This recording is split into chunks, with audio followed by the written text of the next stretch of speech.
Oi, gente, tudo bem? Mais uma edição da nossa Web TV A Bend no Ar. Nós temos uma convidada muito querida que está aqui na comunidade de END Inspeção há muito tempo.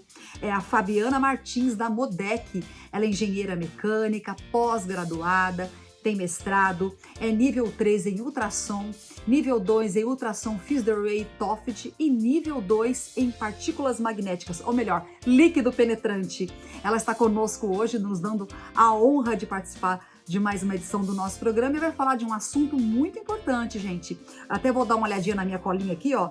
Ela vai falar sobre técnicas de inspeção para avaliação da corrosão. Cadê a Fabiana? Olá, Fabi, tudo bem? Olá, Alexandra, tudo bom?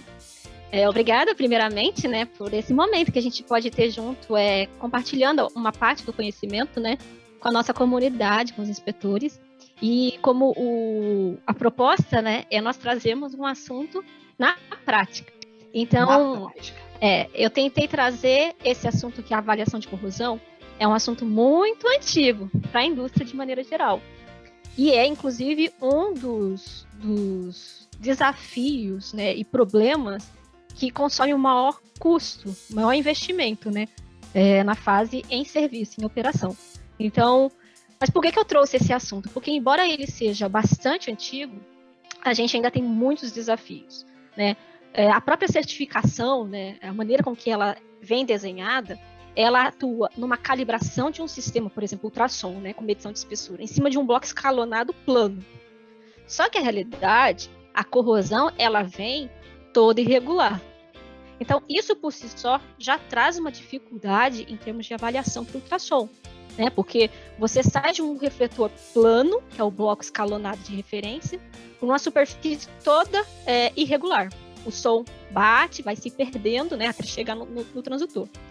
Então, a gente começa a precisar de tecnologia, não só um medidor de espessura digital, que por muitos anos a gente vem usando, né? A gente começa a ter que trabalhar conceitos de ultrassom, avaliar os ecos, ajustar ganho, porque se a espessura for muito pequenininha, o diâmetro, por exemplo, de uma tubulação muito pequenininha, isso vai tornando mais difícil para o inspetor, né, para fazer a avaliação e ter uma informação confiável de medição.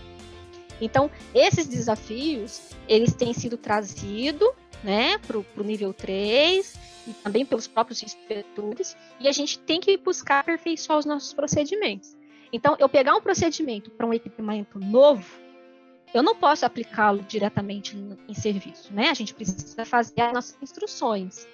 Isso é um trabalho que eu tenho feito aqui na Modec, junto com os espias, e a gente tem sido uma experiência muito boa, porque a gente pode trazer informações, né, mais seguras para fazer análise de integridade. E junto com a parte de medição de espessura, né, avaliação de ultrassom, a gente tem desenvolvimentos, por exemplo, do Fields-Array, que é o TFM e o FMC, que foram trazidos, por exemplo, para o ASME, né, que é um código internacional, que a gente já respeita e já acompanha, já, né, se referencia há muitos anos, e nós tivemos no último ano isso entrando, né, já como parte normativa.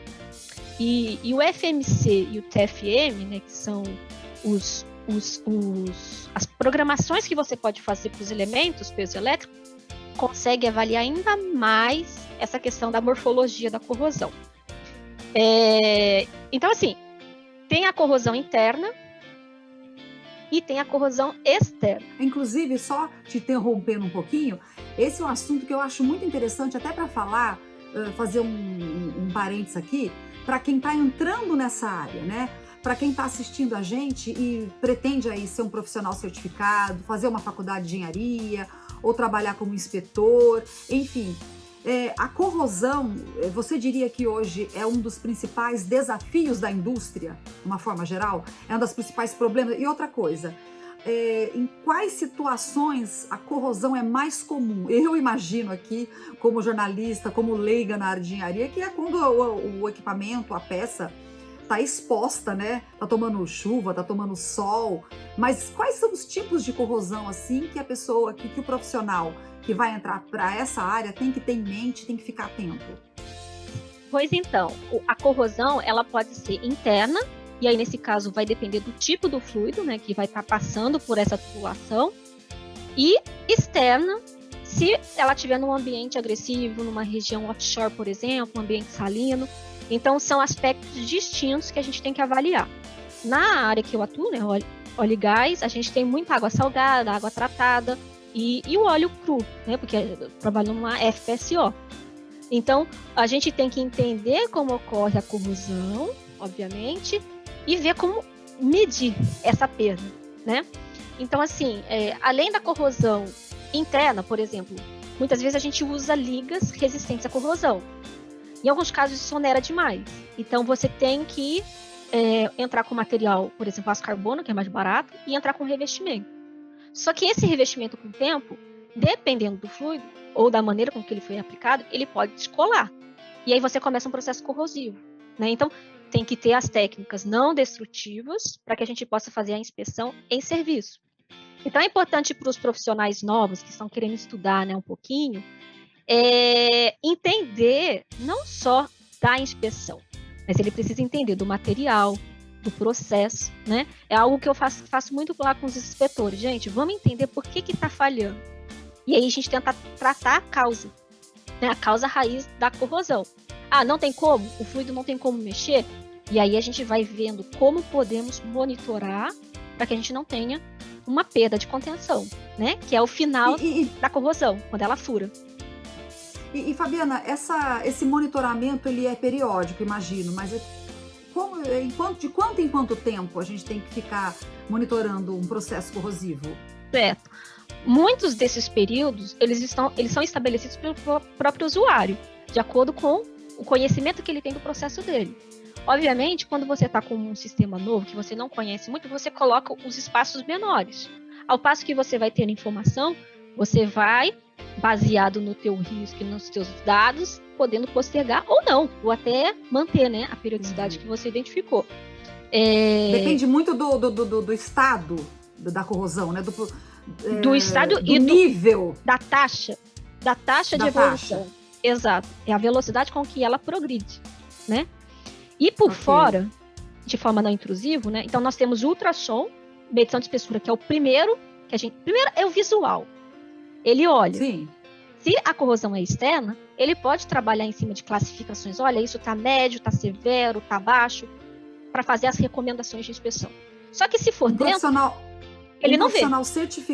Um profissional certificado em inspeção visual, ele tem essa capacidade de avaliar o nível de corrosão externa quando ele visualiza? Nós estamos até num trabalho interno tentando quantificar isso de maneira mais confiável, porque é um desafio. Principalmente quando você tem uma corrosão sob a película de tinta, ou uma corrosão, por exemplo, sob suportes. Então você está lá, cria uma fresta e a corrosão começa a evoluir ali. E aí as técnicas visuais, por exemplo, medição de espessura, elas podem não ser mais capazes de medir. Aí nós temos que entrar com técnicas complementares, por exemplo, ondas guiadas, que conseguem passar, ou até o Phase Array Multiskips, que ele vai fazendo várias, né, reflexões, e depois você consegue ver uma imagem. Mas são coisas ainda bem recentes, né, em termos de inspeção. E você acha que hoje há muito interesse nessa área? Porque eu imagino que é uma área que, assim, não tem desemprego praticamente, né? Como é que você controla isso nas indústrias? Você tem que estar o tempo todo monitorando, porque as máquinas estão em funcionamento, os equipamentos também, seja externo, seja interno. É um mercado bom para trabalhar, não é, Fabiana? É um trabalho contínuo, né? Porque está sempre exposto ao meio. Aí entram papéis importantes, não só da inspeção, mas o papel de mantenedor.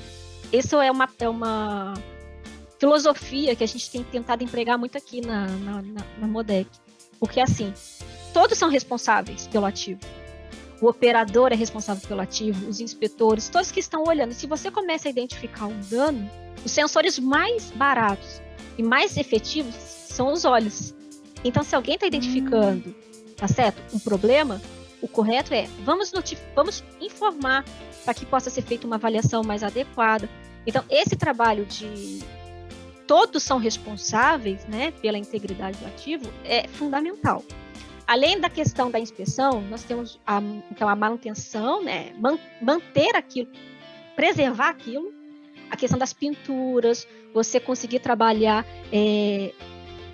a remoção, a tinta, ela tem vida útil, ela está se degradando, vamos fazer a substituição para poder preservar mais. Então, uma série de trabalhos, né, em conjunto, para que a gente possa trabalhar toda a vida do ciclo de projeto, 20 anos, né? Uma plataforma fica 20 anos em alto mar. Se ela tiver sem proteção nenhuma, em 2 anos ela vai embora. É isso que eu ia te perguntar agora. Nossa, olha como o tempo reduz drasticamente, né? São 18 anos aí de perda, né? A taxa de corrosão num ambiente offshore, uma linha de aço carbono, ela é realmente bem agressiva. É bem agressiva. E você acredita que a corrosão é um dos principais causadores de acidentes graves aí, com perda de vida, com destruição do meio ambiente? Olha, nós temos historicamente, se a gente for olhar, né, dentro da ANP, dos relatórios que são publicados em nível Brasil, nós vamos ver que muitos estão associados à perda de contenção. E uma das causas de perda de contenção estão associadas, sim, à corrosão, tá? Em pontos mais difíceis. Às vezes acontece o quê? O olho, né, ele fica assim, olha, vamos fazer uma gestão em cima dos equipamentos críticos. Aí ele pega aqueles vasos de alta pressão, alta temperatura, isso na indústria de maneira geral, né? E aí, o que acaba falhando é uma tubulação de pequeno diâmetro que nem era tão crítica, né? Então, assim, o olhar de segurança de processo é extremamente importante, porque você começa a criar, olha, vamos olhar o equipamento crítico, mas eu tenho que ter uma sistemática para também tratar aquele que não é tão crítico, mas que pode me deixar em risco em caso de falha, né? E você fala muito dessas sistemáticas. Isso aí é com o tempo, se aprende na faculdade, no treinamento. Me fala um pouco sobre essas sistemáticas. De tempo de inspeção, olha, nós temos uma parte regulatória, né, por exemplo, a NR13, que, por sinal, incluiu tubulações. Então, hoje, nós, por lei, no Brasil, temos que monitorar as linhas de hidrocarboneto, né? Porque é um nível de criticidade. Dentro da NR13, nós temos lá os tempos definidos, tá? Hoje, por exemplo, uma tubulação de criticidade A, ela tem uma periodicidade de 6 anos. A cada 6 anos eu vou lá e tenho que fazer alguma coisa naquela tubulação. Visual, né? Avaliar. Mas é óbvio que se a gente está acompanhando o ativo, né, e observa já um processo visual, nós já podemos entrar com ações mitigadoras, né? Quanto mais cedo a gente identificar o dano, mais cedo a gente consegue talvez tratar a causa, né? E aí pode ser mais barata a manutenção a longo prazo. Então, essa em termos de periodicidade seria isso. Então, por exemplo, eu tenho vários sistemas, né? Sistemas de diesel, sistema de hidrocarbono, de água, de dreno, aberto, fechado, sistemas de process liquid, de gás. E aí você tem que, de acordo com os mecanismos, avaliar. Olha, você falando assim, é um universo que a gente não imagina, né? Quem tá fora da área não imagina que tem tanto detalhe, tanto desafio. A gente, infelizmente, está acabando o nosso tempo, vai encerrar. Queria saber se você quer complementar aí com alguma informação alerta para encerrar, ou se já o principal já foi dito. O principal foi dito, e eu acho que, assim, a gente está numa constante evolução, né? E a gente conta com não só os inspetores, né? Eu sou inspetora nível 3, mas com os inspetores que executam os níveis 2, com toda a comunidade também acadêmica e com os fabricantes também, né? Além da Bend, que sempre motiva as discussões, para que a gente tenha, junto com as necessidades, os desenvolvimentos de algoritmos, né? De ferramentas que possam facilitar a nossa gestão no dia a dia. É isso aí. Muito obrigada pela sua participação. Em outros programas a gente vai te convidar novamente, porque assunto não falta aqui na nossa Web TV. Obrigada, Fabi. Obrigada. Tchau. E para você que ficou com a gente até agora, também muito obrigada pela sua companhia. Olha, manda sua sugestão de pauta aí pra gente, participa mais. Se você quer ver algum assunto, se você quer sugerir algum tema para o quadro Papo de Líder, quem você quer ver no quadro Papo de Líder? Que técnica você quer saber mais sobre ela aqui no quadro Inspeção na Prática? Enfim, conversa com a gente, a comunicação@bend.org.br é o canal de comunicação conosco, tá? Manda a sua sugestão que a gente está pronto aqui para ouvir, porque essa Web TV foi feita pensando em você. E acesse o nosso canal no YouTube, a Bend Oficial, inscreva-se, dá um like lá, ative o sininho para receber as notificações e ficar por dentro de todos os assuntos, de todos os bate-papos que a gente está abordando aqui na nossa Web TV, a Bend no Ar, a informação num clique. Muito obrigada mais uma vez por estar conosco, fique com Deus e até o próximo programa. Tchau, tchau!